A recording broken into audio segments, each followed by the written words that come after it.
atas nama pemerintah Kota Bogor menyampaikan permohonan maaf apabila terganggu selama kurang lebih 30 hari ke depan bis kita terhenti. Tapi mudah-mudahan harapan kami sama bahwa ini berjalan kembali sebelum tanggal 31 Januari. Mudah-mudahan bis kita sudah kembali mengaspal di Kota Bogor.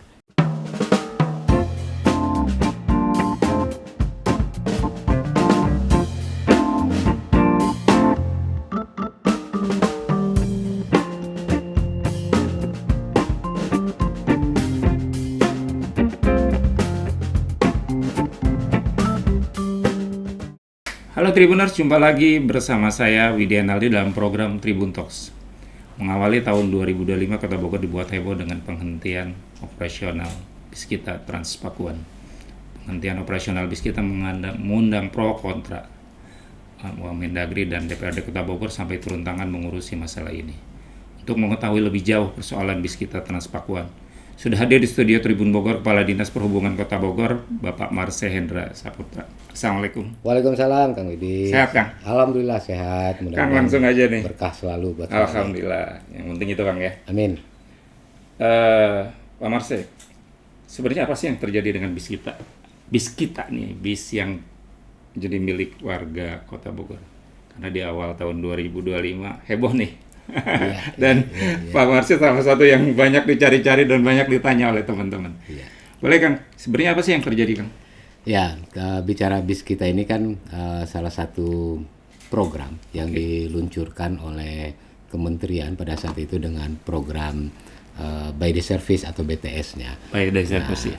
Kota Bogor ini juga kemudian dijadikan salah satu bagian dari program tersebut sejak tahun 2021 ya. Betul. Sudah hampir 3 tahun lebih ya. 3 tahun, 4 tahun ya, jalan tahun keempat. Nah, kita menerima program ini dari Kementerian Perhubungan melalui dulu BPTJ. Badan Pengelola Transportasi Jabodetabek. Nah, berjalan waktu dari tahun ke tahun itu memang semua program kegiatan ini dibiayai oleh Kementerian Perhubungan. Kementerian Perhubungan. Betul, melalui BPTJ-nya.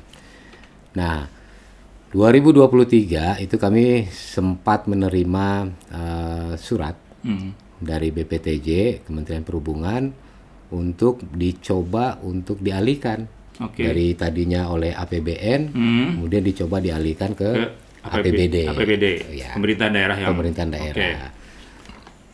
Diminta atau diharapkannya sebenarnya 2024. Cuman waktu itu kita jawab bahwa tidak mungkin.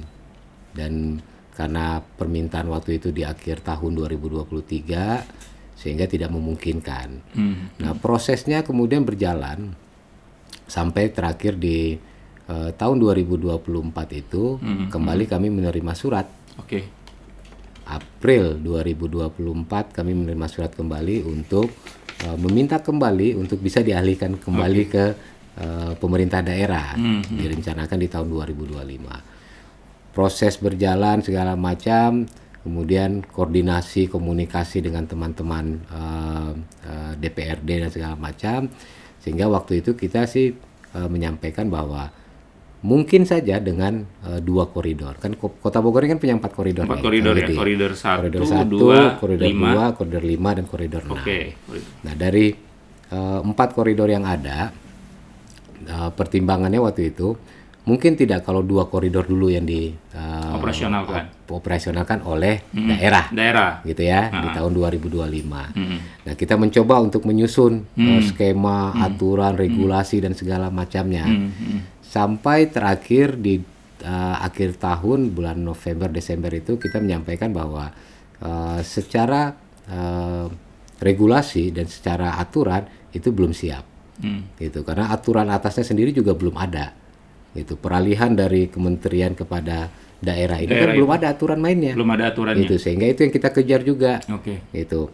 Nah, akhirnya ditetapkanlah waktu itu anggaran oleh pemerintah Kota Bogor ini hanya untuk 10 miliar. 10 miliar tambahan di APBD ya? Di APBD untuk menganggarkan di 2 koridor. Nah, kami koridor mana aja tuh, Pak? Rencananya koridor 1 dan 2. Tapi untuk operasionalkan selama setahun, ya tidak cukup juga.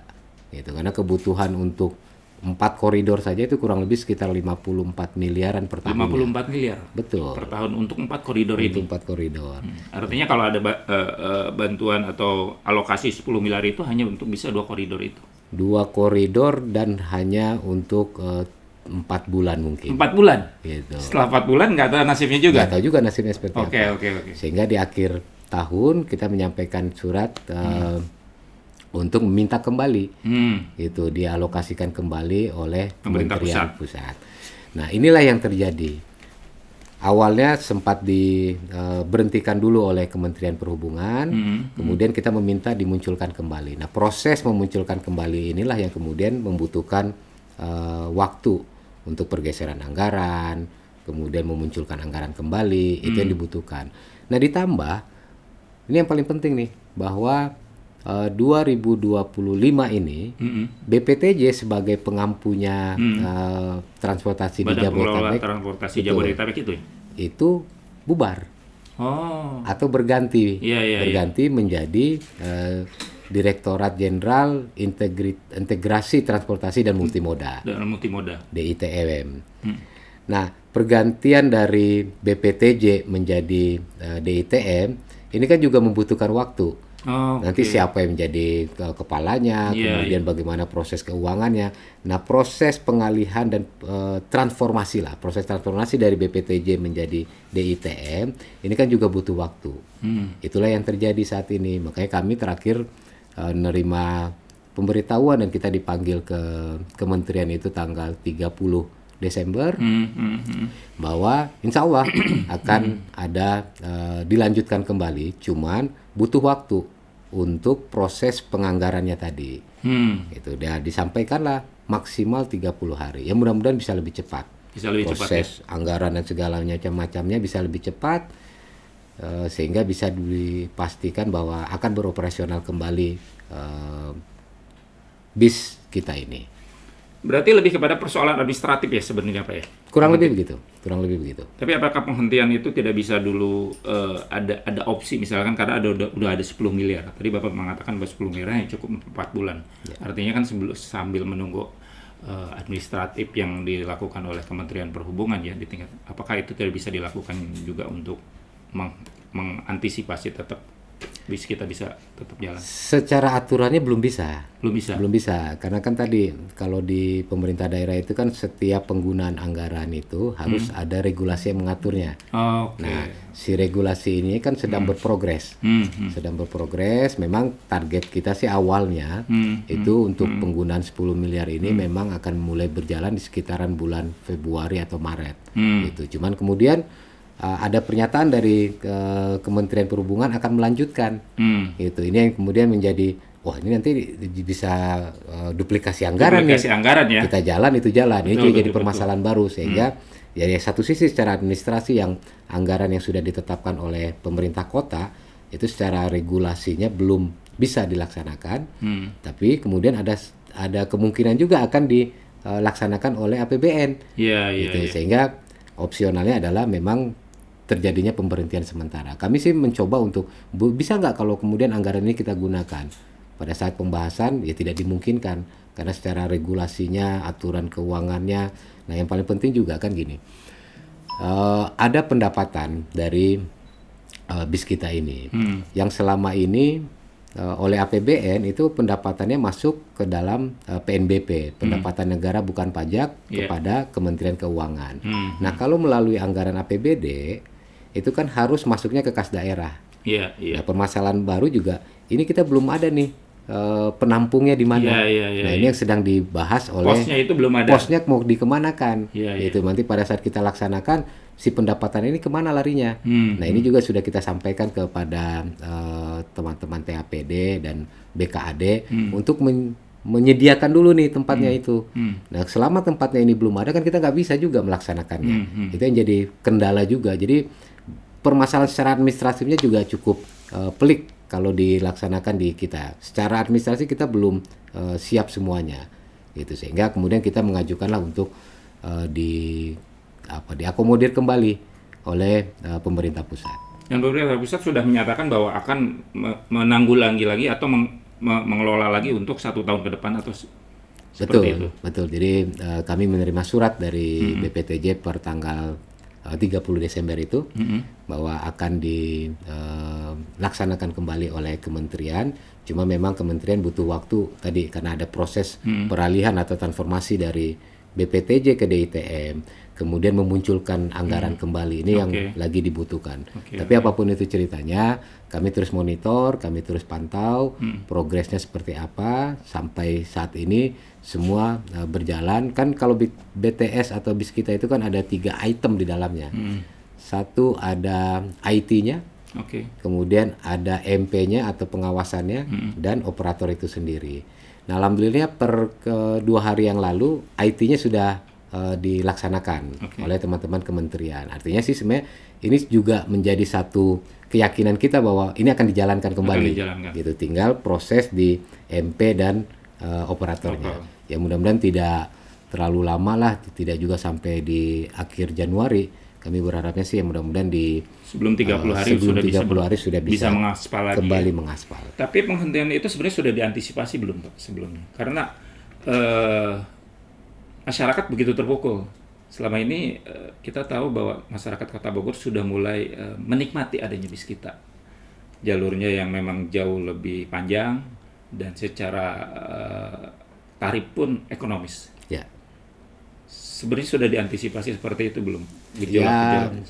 Informasi awal kan kita terima tadi fluktuatif terus nih pergerakan 4 koridor, 2 koridor, 1 koridor bahkan kemudian penganggaran hanya ada 10 miliar dan segala macam itu kan kami kan harus berhitung kalau anggarannya sekian itu mana yang harus kita gunakan. Nah proses ini kan harus melalui kajian terus usulan perwali dan segala macamnya sampai di titik terakhir itu kan di injury time lah di akhir-akhir tahun bahwa kemudian anggarannya hanya tersedia 10 miliar. Kami menyesuaikan dengan 10 miliar ini bisa nggak dilaksanakan? Kan regulasi harus kita buatkan dulu. Regulasi ya. Peraturan wali kotanya harus kita buatkan dulu. Nah sampai sekarang buat regulasi juga kan tidak hanya di kita, harus ada pembahasan di tingkat kementerian di provinsi dulu, kemudian ada harmonisasi di Kanwil, Kumham, Jabar, kemudian rekomendasi dari kementerian. Ini proses ini yang kemarin cukup panjang gitu. Jadi memang ya terakhir sih perwali sudah selesai di Kementerian Kemendagri. Informasi terakhir per minggu ini sudah selesai. Nah cuman tadi mau kita laksanakan, tapi kemudian ada jaminan bahwa ini akan dilanjutkan oleh APBN. Jadi itu yang dinamikanya seperti itu kira-kira. Tapi masalahnya masyarakat tidak melihat bahwa ini menjadi kewenangan atau menjadi domainnya pemerintah pusat ya. Orang masyarakat Bogor tahunya ya ini gawean dinas perhubungan kan Pak. Betul. Seperti itu. Artinya bahwa pro kontra juga serangannya kan ke dinas perhubungan. Betul. Apalagi DPRD juga mengatakan kemarin bahwa kami tidak pernah diajak bicara untuk penghentian ini. Sebenarnya dinamikanya apa sampai seperti itu? Ya tadi kan dari awal saya sampaikan bahwa program ini programnya Kementerian Perhubungan. Dari 2021 dibiayai terus oleh kementerian gitu. Bahkan sebenarnya 3 tahun setengah terakhir itu ya kami di Dinas Perhubungan juga tidak hafal juga apa yang terjadi gitu karena anggarannya di kementerian yang menunjuk operatornya juga dari kementerian. Pelaksanaannya oleh kementerian, oleh operator gitu kan, pelaporannya pun ke kementerian. Nah ini kan baru rencana mau di overalihkan atau di take over kan. Nah, proses-proses itu yang ya menurut saya sih memang kita kan tetap ya masyarakat kan bagaimanapun juga tahunya bahwa ini di wilayah Kota Bogor gitu. Kendala kami di SUP ini kan kaitan dengan kewenangan ini masih di pusat, ada kewenangannya daerah. Nah ini jadi permasalahan. Tapi ya apapun ceritanya, namanya juga pemerintah daerah, tetap kita harus menyampaikan itu kepada masyarakat dengan segala keterbatasan, dengan segala kekurangan baik dari sisi kewenangan, regulasi dan segala macamnya. Kira-kira gitu Kang. 30 hari memang kita bisa bilang singkat, tapi bagi sebagian orang 30 hari cukup panjang juga ya, apalagi bagi para pengguna moda transportasi bis kita gitu. Sudah dilakukan oleh Dinas Perhubungan dengan mengerahkan beberapa bis wisata, Unca segala macam, tapi kan tidak terlalu efektif juga. Nah, skenario skema apa yang akan dilakukan untuk mengantisipasi sampai nanti benar-benar pemerintah pusat mengambil alih lagi atau mengelola kembali? Ya, bis kita ini ada dua sebenarnya dari kami itu ya, dari Disub itu. Satu, bahwa ini adalah kebermanfaatan oleh masyarakat. Makanya kita juga berharap ini terus dilanjutkan dengan segala dinamika yang terjadi. Ya, apapun progresnya, entah itu masih dianggarkan oleh kementerian atau nanti dianggarkan kembali oleh daerah, tapi kami berharap ini bisa keberlanjutannya bisa berjalan, karena perpindahan antar point to point, perpindahan orang ini kan menjadi penting. Yang kedua juga selain kebermanfaatan tadi kan merubah kultur, merubah mindset orang yang dulunya tidak mau ngantri dan segala macamnya, sekarang sudah mau tuh berhenti di titik-titik. Terus jarak dan waktu tempuhnya kan dalam transportasi itu kan kita berharap ada 3 hal TAT. Yang satu tepat waktu. Nah, bis kita itu bagian dari opsi untuk tepat waktu. Juga. Betul. Yang kedua amannya. Amannya pasti aman gitu kan, karena ada CCTV, ada AC dan segala macamnya. Yang ketiganya kan harus terjangkau. Dan ini juga terjangkau. Nah, yang paling penting, yang poin kedua adalah bahwa bis kita ini atau transportasi massal ini kan suatu kemajuan secara transportasi. Itu yang kita berharap untuk terus digalakan, untuk terus dilanjutkan. Nah, kendala kemudian ada pemberhentian sementara ini. Upaya kami memang kita juga punya keterbatasan, karena koridor-koridor yang dijalankan ini kan juga koridor utama yang secara aturan harus dilayani oleh angkutan massal juga. Gitu. Sehingga kami gerakkan kendaraan-kendaraan yang ada di kami. Ya, 3 bis sekolah sama 3 bis uncal yang kami miliki, kita gerakan untuk membantu. Prioritasnya adalah para pelajar. Makanya kenapa kita lakukan hanya dari Senin sampai Jumat. Kemudian waktunya pun kita bagi 3, jam 6 sampai jam 8 pagi. Kemudian jam 12.30 sampai 14.30 siang, serta 16.30 sampai 18.30. Ada 3 shift ya? Ada 3 shift. Efektif tidak? Ya, kalau untuk pelajar selama ini evaluasi kita beberapa hari ini itu cukup baik, cukup efektif untuk pelajar. Tapi memang untuk pengguna yang lain kami belum menghitung, karena memang pada saat pelaksanaannya yang naik hanya para pelajar saja. Kemudian di jam-jam 8 itu memang sudah mulai berkurang karena sudah mulai masuk jam sekolah. Gitu. Perlu penambahan kalau untuk kepentingannya untuk masyarakat secara umum, ya kami sih siap saja. Cuman kendalanya adalah transportasinya apa yang mau digunakan, gitu. Karena kami punya keterbatasan. Kita cuman punya angkutan massalnya cuman bis sekolah dan bis uncal.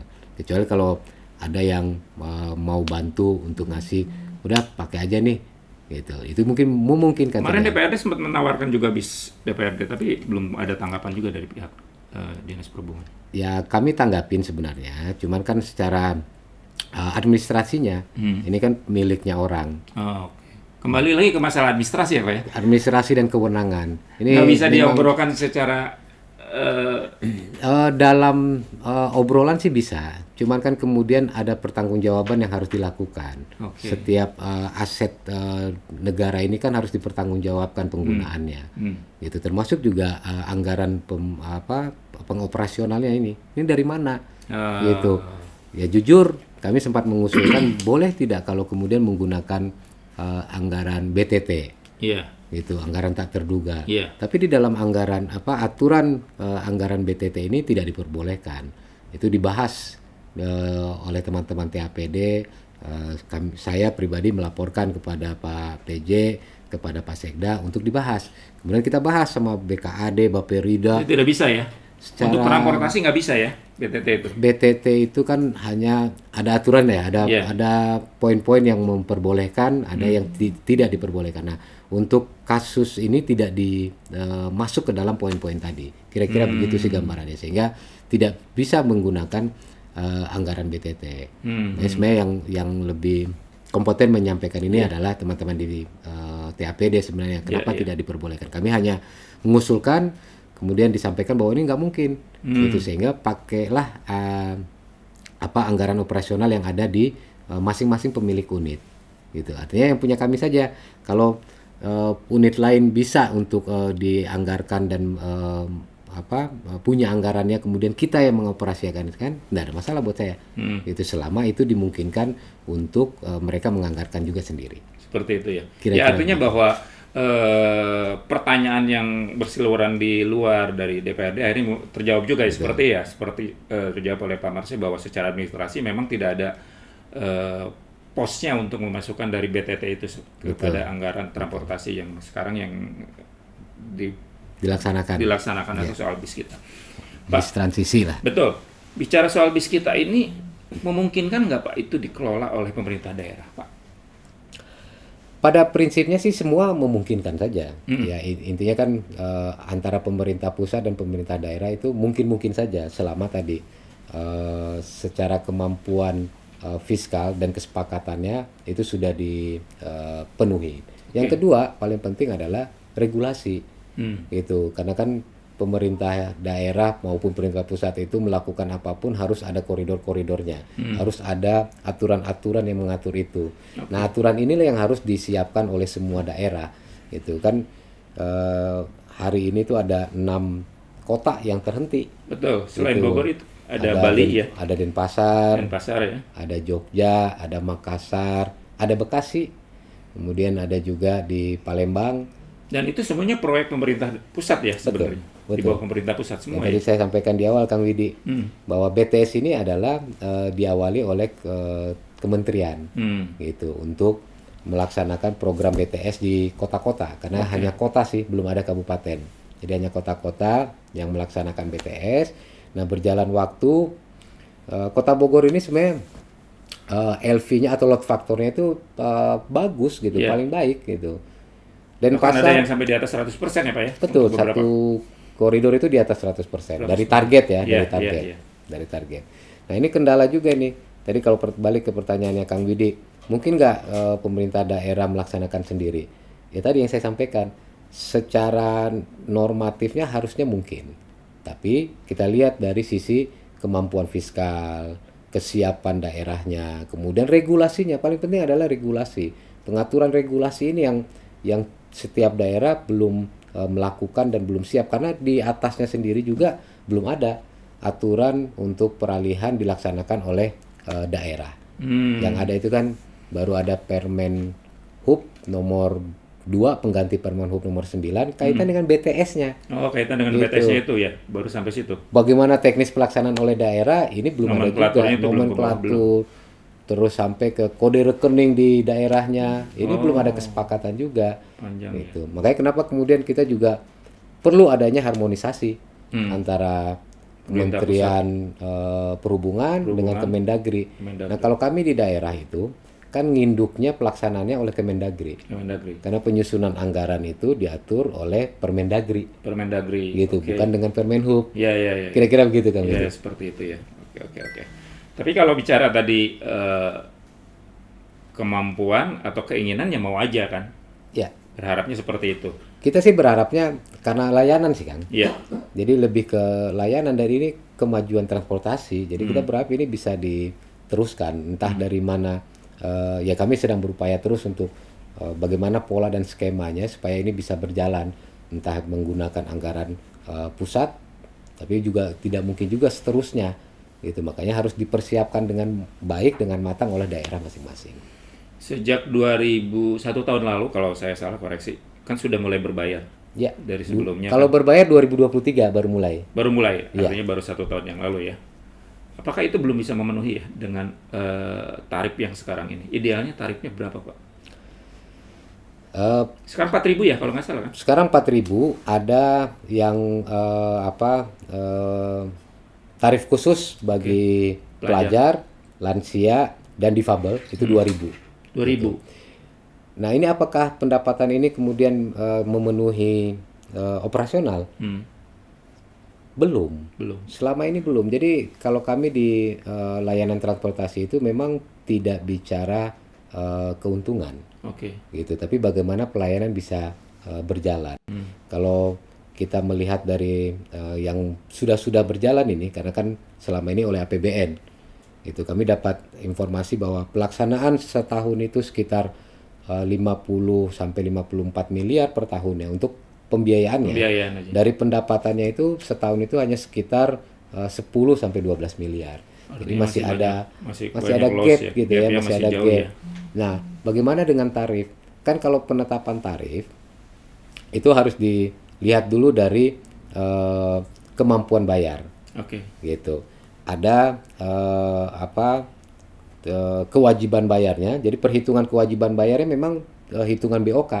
BOK bis kita ini rata-rata di angka 11.000 sampai 12.000 BOK-nya. BOK-nya. Tapi kan ada kemampuan bayar masyarakat yang kita hitung juga. Sehingga kemarin pada saat penetapan tarif, kajian dilakukan oleh teman-teman di kementerian, minta bantuan memang ke kami di Sub untuk kita sama-sama melakukan kajian berapa sih sebenarnya tarif yang layak dan pantas gitu. Layak nggak 4.000? Ya saat ini secara kajiannya segitu memang, tapi mungkin tidak dinaikkan. Ya harus dilakukan lagi kajian ulang lagi. Oh, Kira-kira gitu Kang Yudi. berarti kalau bicara pengelolaan, berarti semuanya sama sekali ranahnya di pemerintah pusat ya, termasuk juga pemasukan dari tarif itu, Pak. Sampai dengan kemarin terakhir semua di pemerintah pusat. Jadi kami Di Kota Bogor bukan cuma dilintasi aja ya sebenarnya. ya penerima manfaat lah. Jadi Penerima manfaat, lebih tepatnya kita ini penerima manfaat karena yang terlayani kan adalah masyarakat Kota Bogornya. Itu perpindahan dan kedua wilayahnya adalah di Kota Bogor. Sama dengan kota-kota yang lain, Denpasar dan segala macamnya kan pelaksanaan semua full oleh kementerian, cuman kita ini penerima manfaat. Tapi kembali ke daerah itu sendiri, mau memanfaatkan atau tidak.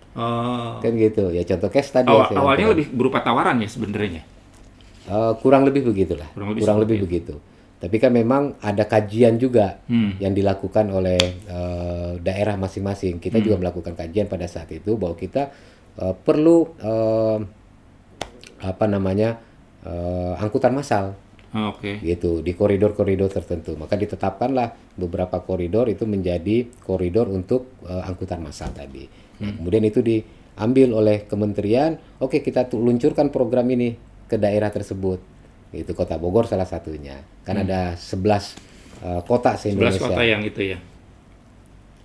Pak, kalau misalkan bicara tadi segi kemanfaatan ya Pak ya. Terus bahwa bis kita sudah dirasakan juga manfaatnya oleh Kota Bogor. Artinya bahwa ini nggak bisa mundur kan. Nah, apakah pengelolaannya ketika nanti 1 tahun ke depan pemerintah pusat kembali mengelola dengan segala dinamikanya semua, apakah juga pemerintah kota bisa mengusulkan pengelolanya tidak dilakukan oleh pihak ketiga tapi oleh pemerintah kota? Dimungkinkan, dimungkinkan. Jadi kan ya kita ambil contoh oleh TJ lah ya, oleh Transjakarta. Ini kan dikelola oleh BUMD-nya, gitu. Mungkin tidak daerah melakukan itu, mungkin saja. Cuman harapan kami adalah bagaimana kemudian BUMD ini menjadi BMC atau Bus Management Company-nya. Jadi dia sebagai pengelola dan pengaturnya, gitu. Masalah operatornya nanti siapa? Ya nanti kita lihat di dalam secara aturannya. Gitu. Bisa iya, bisa tidak. Gitu. Kalau kami sih berharapnya boleh nggak daerah mengelola? Ya boleh. Gitu. Itu APBD kalau pakai anggaran APBD. APBN pun sebenarnya boleh nggak daerah mengelola? Ya karena aturan mainnya ada di kementerian, maka proses kementerian yang kita pakai. Tapi kalau nantinya anggarannya ini dari APBD, maka kita akan mengskemakan bahwa ini akan dikelola oleh pemerintah daerah. Pemerintah daerah oleh siapa? Ya harus ada wadahnya, gitu. Makanya kita berharapnya mengarah kepada bagaimana BUMD kita menjadi BMC tadi. Dia sebagai pengatur, pengelola, gitu. Operatornya ya bisa siapa saja operatornya, tapi tetap koordinasinya dengan BUMD kita. Artinya itu bisa dikelola oleh BUMD kita dong Pak ya? Bisa. seperti itu ya. Bisa. Seperti itu. Karena secara kemanfaatan dan mungkin secara operasional lebih pas lagi karena dikelola oleh kita sendiri. Betul. Karena sumber anggarannya juga kan. Iya. Gitu. Meskipun kalau misalkan pembiayaannya tetap dari pemerintah pusat, tapi pengelolaan dilakukan oleh BUMD kita mungkin enggak seperti itu.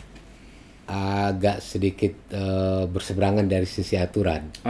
Gitu. Okay. Karena kan siapa pemilik anggaran, dia yang melaksanakan.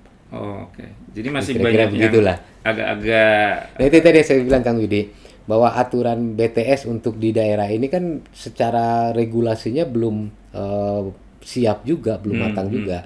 Harusnya kami berharap memang dari Kementerian Perhubungan juga membuat satu regulasi yang nantinya akan digunakan oleh daerah.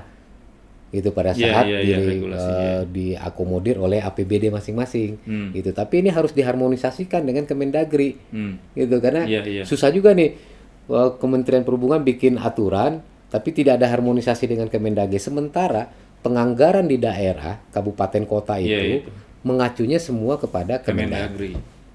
Jadi memang ada dua aturan yang memang harus disinergikan antara Kementerian Perhubungan dan Kemendagri ya Pak ya. Plus Kementerian Keuangan. Gitu. Panjang ya ternyata ya. Tapi masyarakat tidak melihat ke sana Pak ya, masalahnya karena sebagai pengguna ya, dan dia cukup merasakan dari sisi kemanfaatannya seperti. Bicara soal koridor ini aja kan sebenarnya idealnya mau 4-6 ya Pak ya. Betul. 2 koridor lagi kan belum Pak. Betul. Itu problemnya apa Pak? Ya sama Kang Widi. 3-4 belum kan ya? Kita nyusun koridor awal itu kan kita punya kajian. Itu diusulkan 6 koridor. Tapi kemudian kan kemampuan dari anggaran di kementerian juga hanya memberinya untuk ke 4 koridor saja. Bagaimana dengan 2 koridor yang ada? 2 koridor yang ada ini sudah ditetapkan, tapi kan belum bisa kita laksanakan. Gitu. Kalau kemudian nanti ke depannya, misalnya nih, pemerintah daerah siap dengan segala fiskal dan kemampuan daerahnya, ya mungkin saja 6-6-nya. Gitu, kenapa tidak? Kan kita sudah menetapkan ada 6 koridor di Kota Bogor ini. Gitu. Kira-kira begitu Kang Widi.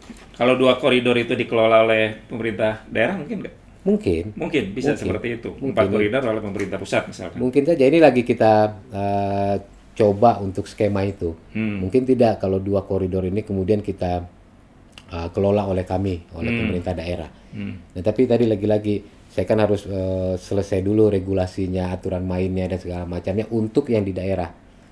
Panjang ya Pak ya? Lumayan panjang kan. Pak, tapi apapun itu semangat kita Pak ya? Siap. Semangat kita, semangat dari kami juga di media untuk membuat Kota Bogor ini harus ada gebrakan, harus ada perubahan, terutama untuk transportasi massal ya Pak ya. Nah, bicara transportasi massal kan ini juga tidak lepas dari adanya transportasi yang sudah ada sebelumnya. Bogor dulu dikenal oleh kota sejuta angkot ya, Pak Mas ya. Iya. Terus Bapak masuk mulai dikikis tuh lewat skema konversi dan apa Pak satu lagi tuh? Reduksi seperti itu. Idealnya sekarang ini masih tetap bisa bersinggungan nggak Pak? Apa peran bis kita belum terlihat karena masih ada angkot? Sebenarnya kayak gimana? Kita coba untuk melakukan penataan transportasi. Okay. Memang kita punya kendala bahwa sampai hari ini kita belum punya rencana induk transportasi kota. Itu yang akan kita lakukan di tahun 2025 ini. Kita dulu punya master plan, tapi kemudian kan harus diturunkan menjadi rencana induk transportasi kota. Nah, tahun 2025 ini kita akan lakukan. Tapi kemudian sebelum-sebelumnya kita lakukanlah penataan transportasi. Gitu. Apa yang dilakukan? Ya, mana yang menjadi koridor utama, mana yang kemudian menjadi feeder atau pengumpan. Nah, si pengumpan inilah yang kemudian dilakukan oleh angkutan kota tadi, angkot gitu ya. Angkot ini berharapnya semua menjadi feeder gitu. Cuman memang kita harus juga bukan di koridor utama ya. Enggak ada. Saat ini enggak ada. Jadi bukan di koridor yang sama. Bukan di koridor yang sama. Bukan. Jadi saat ini layanan trayek-trayek yang ada oleh angkot itu beririsan karena sebagai feeder tadi. Jadi yang tidak dilewatin oleh koridor utama, tapi diambil feedernya oleh angkutan kota tadi. Nah, kami juga sedang mencoba tadi, Kang Widi bilang, ada konversi. Kalau konversi itu kan bicaranya 3 menjadi 1 bis. Iya. Kemudian ada juga reduksi dari 2 angkot menjadi 1 angkot. Ini penataan, jadi bahasa saya bahwa butuh nggak angkot? Masih butuh sebagai feeder tadi. Pengumpan ya. Sebagai pengumpan, karena kan tidak semua dilayanin oleh koridor utama. Ada daerah-daerah yang masih pemukiman yang betul, tidak terlewatin oleh betul. angkutan koridor utama tadi atau angkutan massal tadi. Nah, inilah yang dilayanin oleh feeder dengan angkot tadi. Karena angkot di Kota Bogor itu bahkan masih sampai bisa masuk ke perumahan-perumahan Pak ya? Bisa. Sampai seperti itunya, Bisa, luar biasanya. bisa. Ada 30 trayek ya Pak? 30 trayek di kota ini. Begitu banyak, kenapa sih Pak? Ya, Emang jaringan se-urgent itu kan sampai ke perumahan segala macam? kan Prosesnya seperti apa sih Pak kalau angkot?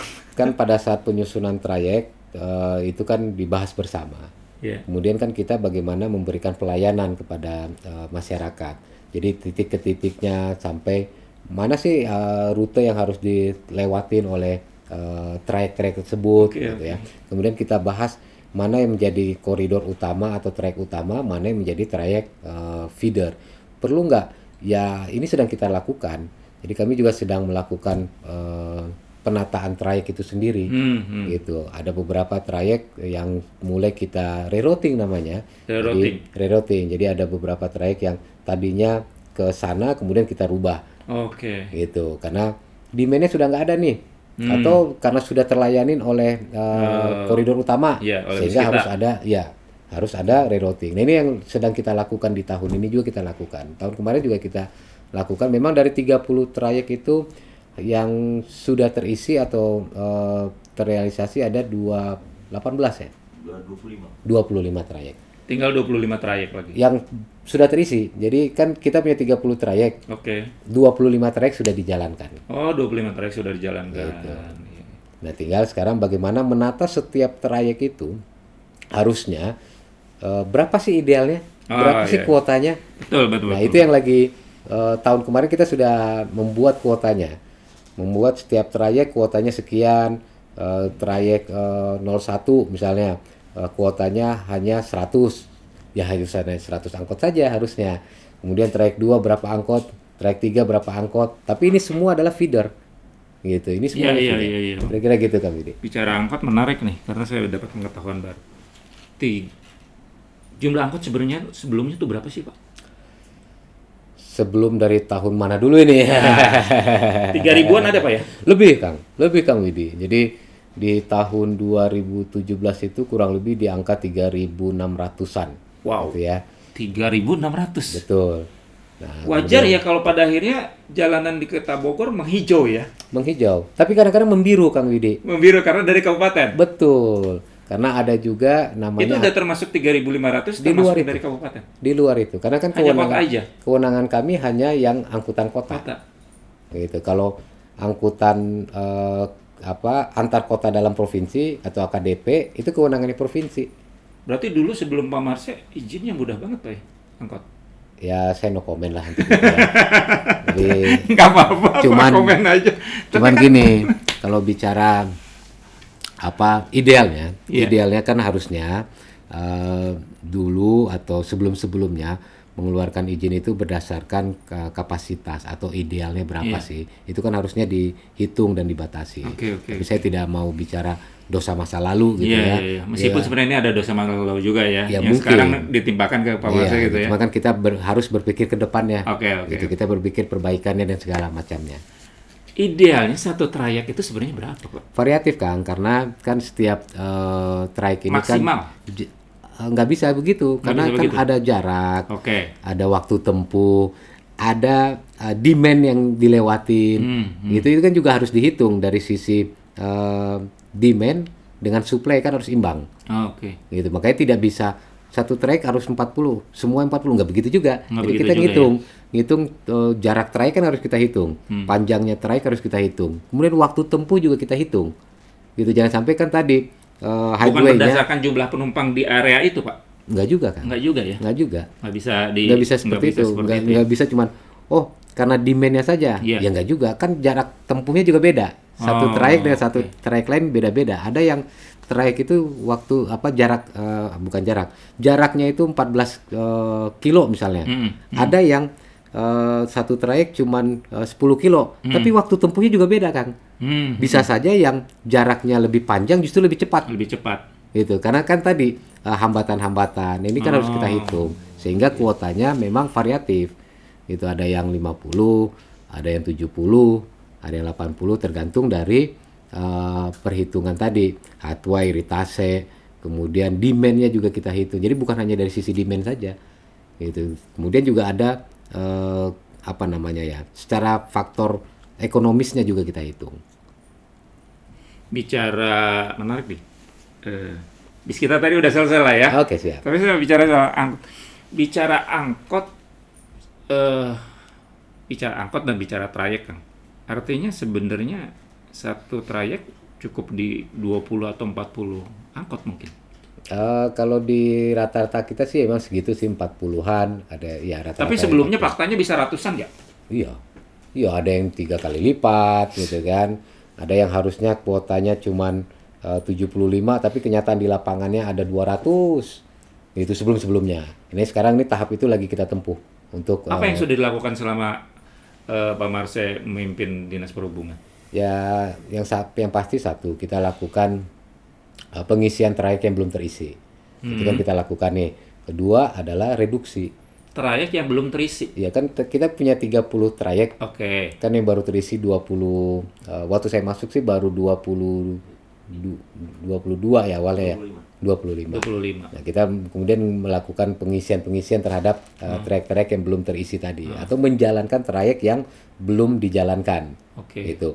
Nah, yang kedua ada reduksi. Nah, reduksi ini kan dari 2 angkot kemudian menjadi 1 angkot. Gitu. Ini kan juga upaya penataan.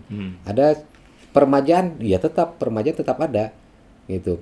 Setiap angkot ini kan dia punya umur teknis. Itu umur teknisnya itu maksimal di 20 tahun. 20 tahun. Boleh nggak diremajakan? Boleh, dengan catatan tadi kita penuhi dulu si kuotanya ini. Kuotanya terpenuhi nggak? Kalau sudah terpenuhi, dari situlah kemudian kita remajakan. Jadi bukan berarti yang semuanya diremajakan, tidak begitu juga konsepnya.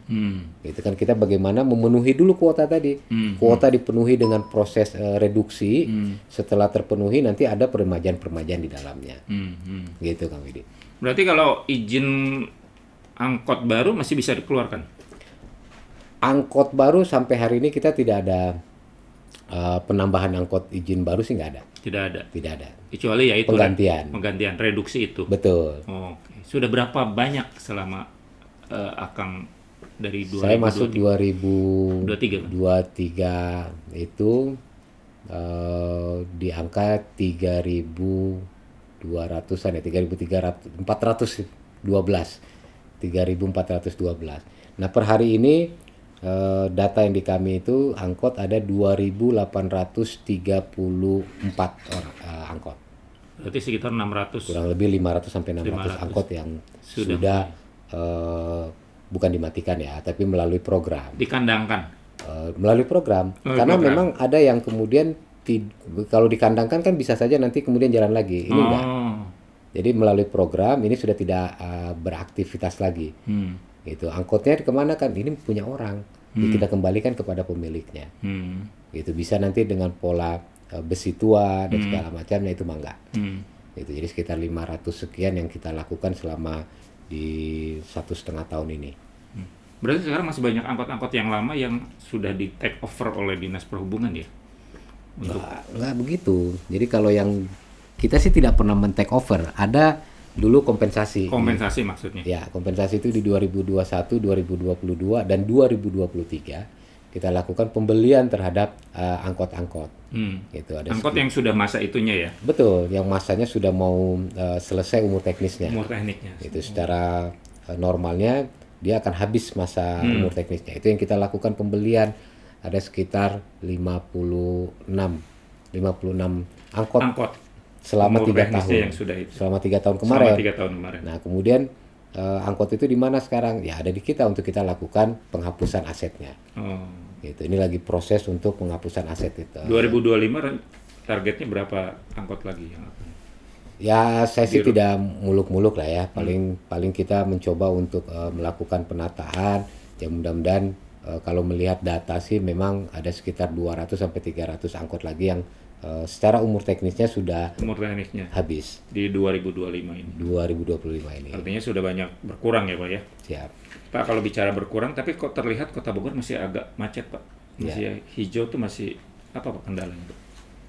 Ya tadi sebenarnya belum sesuai dengan kuota tadi gitu. Setiap trayek kan punya kuota tadi. Nah, tahapannya sedang menuju ke sana nih. Nah, kita sedang melakukan penataan sampai dengan ideal sesuai dengan kuota masing-masing. Nah, memang agak terlihat bahwa masih ada angkot, ya masih ada. Dan apapun ceritanya angkot itu masih kita butuhkan karena tadi ada feeder-feeder yang harus terlayani tadi Kang. Jadi kalau pertanyaannya kok masih terlihat? Ya memang masih terlihat, cuman memang kita lagi berupaya untuk melakukan penataan terhadap idealnya setiap trayek tadi. Ya mudah-mudahan secara bertahap ini bisa sampai sesuai dengan ideal di masing-masing trayek. Sekarang 25 trayek Pak ya yang sudah terisi ya? Ya. Idealnya untuk total 25 trayek itu berapa angkot sih Pak? Kurang lebih di angka 1.400-an lah. 1.400. Artinya kalau 1.400 sudah banyak mengurangi lot di lapangan lah ya? Ya. Seperti itu. Ditambah lagi ada bis kita yang memang bisa mengantisipasi atau menjadi pilihan Di koridor-koridor utama. Luar biasa ya. Tapi kendalanya apa sih Pak melakukan konversi dan melakukan reduksi itu Pak? Gini Kang, reduksi, konversi, kompensasi, peremajaan. Kita punya bukan kendala sebenarnya, tapi tantangannya ya. Tantangannya kan kita mengatur miliknya orang Pak. Oke. Ini angkot ini kan bukan punya pemerintah. Iya, punya personal ya, punya personal. Gitu. Ya bicara kemanusiaan pada kira-kira tadi yang saya sampaikan, ini kan harus antara regulasi dengan tempat nasi tadi. Ya, ini kan juga harus kita sinkronkan, kita harmonisasikan. Jadi tidak bisa juga serta-merta. Lagi-lagi bahwa kendaraan ini bukan milik pemerintah. Gitu. Kalau pemerintah secara fiskalnya sanggup untuk kemudian menjadi miliknya pemerintah, mungkin itu jauh lebih mudah. Gitu. Tapi kan ini permasalahannya, ini kita kembalikan, dan ini goodwill dari teman-teman sebenarnya, dari rekan-rekan organda, rekan-rekan badan hukum. Penolakan ada gak sih Pak? Ya pastilah ada penolakan, tapi kemudian kita sepakati apa sih yang bisa jadi titik temunya supaya program ini bisa berjalan. Kan sama-sama lah bahwa program ini kepentingannya adalah kepentingan masyarakat secara umum. Gitu. Ini kan kita harus pikirkan bersama. Semua elemen harus terlibat bersama. Ada hal-hal yang mungkin dirugikan, mungkin iya. Tapi kan kemudian juga ada yang diuntungkan. Kita harus ambil jalan tengahnya. Mana yang paling berdampak paling sedikit. Mana yang lebih menguntungkan. Gitu secara makronya. Gitu. Kalau per individu mungkin teman-teman juga akan merasa, lah angkot saya mati. Saya tidak ada lagi pendapatan. Tapi kan kemudian kita cari solusi lain untuk bisa sama-sama. Itu pendekatan, obrolan, dan kesepakatan bersama yang kemudian membuat ada titik temu. Seperti itu. Gitu. Ini tantangan gitu. Ini kalau dibilang hambatan, ya ini hal yang wajar sebenarnya kalau menurut saya. Bagian dari bagaimana melakukan suatu perubahan. Itu kan tidak mungkin perubahan itu berjalan tanpa ada dampak. Pasti ada dampak kan. Itu pergerakan satu langkah pasti ada dampak yang tertinggal. Ini harus kita harmonisasikan, harus kita buat secara baik lah. Tapi memang secara transportasi angkot juga sudah mulai tidak banyak digunakan ya. Digunakan dalam artian karena jumlah penumpang terlihat sepertinya tidak sebanyak dulu ya jumlah penumpang seperti itu. Jadi itu juga sebenarnya menjadi lebih mudah mungkin tantangan buat teman-teman di Dinas Perhubungan ya Pak? Ya harusnya Kang ya, harusnya. Seperti itu ya. Mudah-mudahan. Seperti itu. Pak, bicara tergerusnya angkutan transportasi umum, kan salah satunya juga ada transportasi online. Itu juga kewenangannya mengatur kewenangan Dinas Perhubungan nggak sih Pak? Ini apa ya, musuh baru sebenarnya. Tantangan baru lah ya Pak ya? Iya, tantangan baru lah. Di tengah-tengah kita sedang melakukan penataan transportasi, kemudian datang lagi transportasi online, gitu, yang secara regulasinya tidak ada, gitu. Regulasinya tidak ada. Sampai hari ini angkutan online ini belum ada aturan yang jelas gitu. Bagaimana sih caranya, bagaimana sih skemanya, bagaimana polanya, belum juga gitu. Kemudian gini, kewenangannya siapa? Ya tidak ada juga kewenangan kami di Dishub gitu, karena ini belum termaktum di dalam regulasi bahwa si online ini adalah angkutan penumpang. Gitu. Tidak ada. Contoh case motor itu di dalam aturannya bukan angkutan penumpang, tapi kemudian digunakan oleh provider tertentu menjadi angkutan penumpang. Ini kan juga masalah baru. Gitu. Kemudian apakah dilakukan pengecekan uji kendaraan? Tidak ada juga. Kenapa? Karena kan yang wajib uji itu adalah kendaraan penumpang dan angkutan barang. Betul. Nah ini dia tidak termasuk di dalamnya karena tidak ada aturan yang mengatur itu. Karena masuknya kendaraan pribadi kan? Masuknya semua kendaraan pribadi, platnya juga plat hitam. Itu ini juga jadi permasalahan baru. Kami coba untuk menyampaikan itu kepada kementerian untuk ini bisa diatur karena dampaknya kepada daerah. Gitu karena tidak jelas nih. Ini berapa jumlahnya saya sampai hari ini tidak bisa diketahui. Kami coba dan tidak ada pemasukan juga untuk dinas perhubungan dari sisi apapun ya? Nggak ada ya? Nggak ada. KIR kagak ya, meskipun KIR sekarang sudah tidak ada retribusinya. Tidak ada retribusi. Namun justru tadi harusnya ini kan ya kalau mau kita sama-sama nata harus bisa duduk bersama lah gitu. Duduk bareng dengan teman-teman, tapi regulasinya harus diatur dulu. Aturan main online ini harus diwujudkan dulu aturannya. Setuju saya. Sehingga kita di daerah pun bisa menerapkan itu. Nah kalau hari ini kita apa yang mau kita lakukan? Ditindak juga bingung kami. Gitu. Secara izin kita tidak pernah mengeluarkan izin. Jadi di sub di semua daerah tidak pernah memberikan izin untuk angkutan atau kendaraan online ini. Nggak ada, Kang. Meskipun dari sisi kemanfaatan orang banyak terbantu juga ya Pak, seperti itu. Tapi ekses yang ditimbulkan juga tidak main-main ya Pak, seperti itu. Makanya seringkali di satu sisi di sepanjang jalan itu salah satu problem juga. Iya. Dan di sub tidak bisa ngapain-ngapain ya Pak. Ya paling saat ini hanya bisa menggebah-gebah gitu. Menggebah-gebah aturan baru. Perda tidak bisa Pak. Secara regulasinya nggak ada, Kang. Jadi tadi yang saya sampaikan, pertama kita kan kalau mengatur yang mau diatur itu kan harus ada aturannya dulu. Iya. Nah, sekarang apa yang mau kita atur kalau regulasinya saja tidak ada? Kalau ketertiban umum bisa digunakan kalau beberapa kali kan Satpol PP itu akhirnya mengusir yang Betul. mangkal-mangkal di halte seperti itu. Hanya sampai segitu, Kang. Iya. Hanya sampai titik bahwa merapikan, ya tadi gebah-gebah lagi. Kemudian mau dikemanakan? Nggak ada juga solusinya kan. Nah kalaupun memang mau ada penindakan, ya harus bisa kita polisionalkan ini. Gitu. Cuman lagi-lagi kewenangannya ada di jajaran samping. Gitu. Ini harus bisa kita duduk bersama. Tapi teman saya yakin juga teman-teman di jajaran samping juga mikir ini regulasinya aja belum ada nih untuk kendaraan online ini. Polisian juga mungkin berpikir karena regulasinya tidak ada juga ya kan. Betul kan. Seperti itu.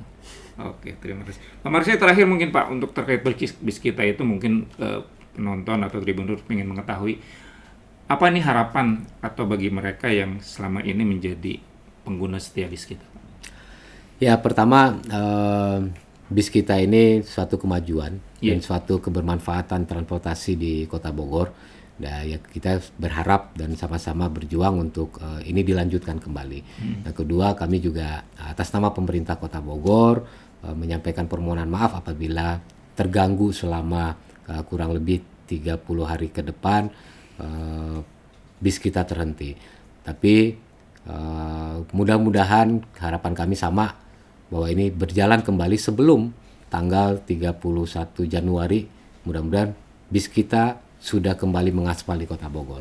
Kira-kira begitu, Kang. Mohon doa, mohon bantuan, supporting dari semuanya gitu. Jadi ya sama-sama kita fight, sama-sama kita berjuang dari sisi regulasi, aturan, penganggaran dan segala upaya juga sedang kita upayakan untuk terus mendorong percepatan di kementerian untuk segera kembali bis kita mengaspal di Kota Bogor. Baik. Terima kasih Pak Marsya, sama-sama Kang Widi, Kepala Dinas Perhubungan Kota Bogor. Tribuners, kita tunggu usaha dan perjuangan teman-teman di Dinas Perhubungan untuk kembali membuat bis kita yang kita cintai mengaspal lagi di Kota Bogor. Saya Widi Henaldi, pamit undur diri. Assalamualaikum warahmatullahi wabarakatuh. Waalaikumsalam warahmatullahi wabarakatuh. Kang, makasih Kang. Sami-sami Kang Budi. Download Tribun X sekarang. Menghadirkan lokal menjadi Indonesia.